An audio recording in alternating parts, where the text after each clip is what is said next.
कहाँ से आई बेटा? मैं यूपी बुलंदशहर से आई हूँ। बोलिए, क्या पूछना चाहते हैं? मुझे सपने में उल्टे सीधे बदतमीजी दिखता है। बदतमीज दिखता है। तुम्हारे पति आए थे दरबार में? वो चाचा जी थे गुरुजी। चाचा जी साथ में आए थे? हाँ। और आप भी साथ में आई थी? हाँ। तो आपने ये कहा था कि आपके दरबार में हम लेटे थे तो हमारे साथ किसी ने बदतमीजी की थी मंदिर में, नए वाले में। मंदिर में। तो मैं आपको इसलिए यहाँ बुलाया दरबार में, इसलिए मैं दरबार बता रहा हूँ क्योंकि आप पहले मिल चुकी हैं हमसे। आप मिल चुकी है, आपके चाचा जी मिल चुके हैं। लेकिन आपको लगा कि कोई पुरुष है। हाँ। जो कि सच्चाई है, पुरुष नहीं, वो जिंद है। वो जिंद आया आपके सैकड़ों जिंदों की संख्या में, आपके पास मात्र अभी कुछ ही संख्या में 2 3 4 जिंद बचे हैं, लेकिन जिंदों की खदान आपके यहाँ है, पूरी खदान है। और वो हजारों सैकड़ों की संख्या में है, लेकिन आपके ऊपर तो 150 से 200 जिन्नात आपके घर में निरंतर आते हैं, क्योंकि आपके मकान के पास में एक पुरानी कोई सुरई है।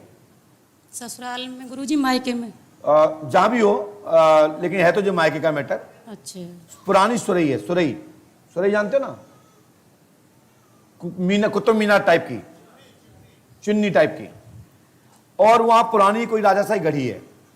उस घड़ी में से जी आत्मा निकली है, और वो आत्मा किसी का भी रूप धारण कर लेती है। जैसे कि आपके नंदोई का, देवर का, आपका देवर का, ससुर का, हाँ, सबके या यहाँ कोई भी व्यक्ति बैठा किसी का रूप धारण के, जिससे बतलाते उसी के रूप में दिख जाता रात को। और वो उसी के रूप में आके आपके साथ गलत करता, व्यवहार करता है पति की तरह।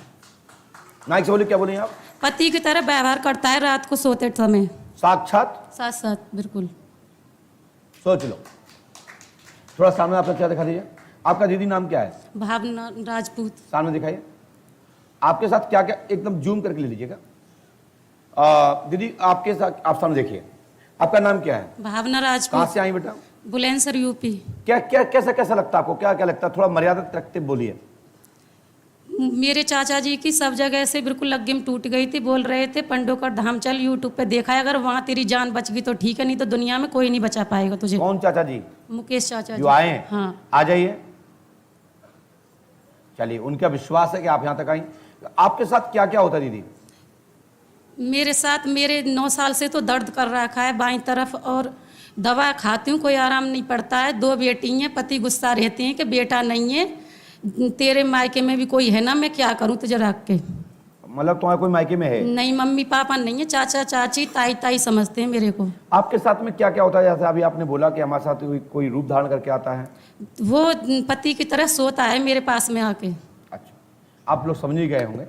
तो आप सोचिए, कई बार कोई शक्ति तुम्हारे घर में पहुंच जाए, या कोई गुरुजी पहुंच जाए, कोई संत पहुंच जाए, और कोई क्रिया करके आए, और कहीं खुदा खास्ता अगल बगल के कमरे में गुरुजी रुक गए या संत जी रुक गए, तो लास्ट में क्या होगा?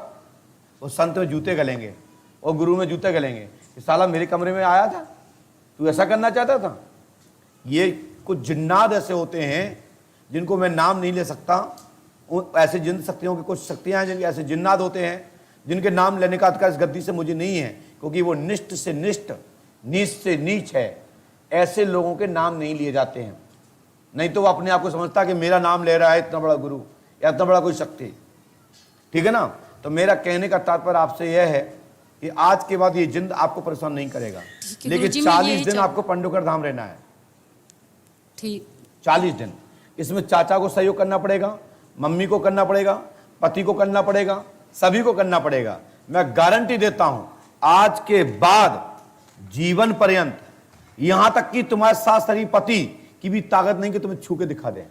दिन तो बहुत दूर की बात है। गुरुजी, इन्हें 9 दिन हो चुके हैं, आपने 11 दिन के लिए बोला था। इन्हें 9 दिन हो चुके हैं आए हुए, 11 दिन के लिए बोला था रुकने के लिए। नंबर आया था पहले? हाँ, आ चुका है। दीदी दीजिए। 7 मई को आ गया। 7 मई को आ गया। 6 मई को पर्ची कटवाई थी मैंने। तो बस हमने अभी खुद कह दिया है कि इतने बन गए हैं कि 2 3 4 बचे हैं। मैंने अभी कहा आपसे, सुना आपने? इन्हीं दिनों में 40 दिन पूरे करने या नहीं, अगली बार से, अगली बार। और लेकिन बाधा आज से खत्म हो गया, फ्री में करना है, मुक्त होके करना। मतलब कोई बाधा नहीं, कोई सवारी नहीं, कुछ नहीं आएगा। गुरुजी, तो अभी से रहना है 40 दिन मुझे यहाँ पे? अगले महीने 30 तारीख से। अच्छा, अगले महीने 30 तारीख से रहना। एक बार धैर्य छुआओ, ठीक है और गुरुजी। एक नारियल उतारना अपने ऊपर से 7 बार, और आकाश में फेंक देना। कहाँ पे गुरुजी? गंगा अपने गांव में, अच्छा, ससुराल में। ठीक है। ससुराल में मायके में दोनों जगह जा सकते हो, दोनों जगह जाओ। एक एक नारियल अंदर से लेके आओ और द्वार पे देरी पे खड़े होकर 7 और उतार के आकाश में फेंक देना। अपना सिर बचाना, नहीं तो खोपड़ी में गले। वहाँ पे गुरुजी आमने सामने घर आ रहे हैं, वहाँ कैसे कर सकते? घर आ रहे हैं मेरे। तो जाते का कौन देख रहा है? रात के टाइम कर लूँ? काय कर लो, दिन में करो ना। टोक देते हैं कि कोई टोक दे कुछ नहीं होगा। हम ऐसी चीज बताएंगे नहीं कि कोई टोक लटा के कुछ हो। ठीक है ना बेटा? आशीर्वाद बस, अपना सिर बचाना बस। लीजिए बेटा आशीर्वाद। अच्छा रामदेव, क्या समस्या लेके आए हैं आप? क्या परेशानी घर में? घर में मतलब पत्नी है, 30-32 साल हो गए पागल हुए। पागल हुए? हाँ। आपने कहीं झाड़ फूक नहीं कराई? नहीं कहीं किसी धाम में झाड़ फूक कराने नहीं गए? किसी नहीं। नाव की जान करके? नहीं। पहली बार पंडोकर धाम आए? हाँ। क्या नाम पत्नी का? मिथिलेश। हैं? मिथिलेश। मिथिलेश। आपका नाम क्या है? राकेश। अच्छा, अब हमने क्या लिखा सुने।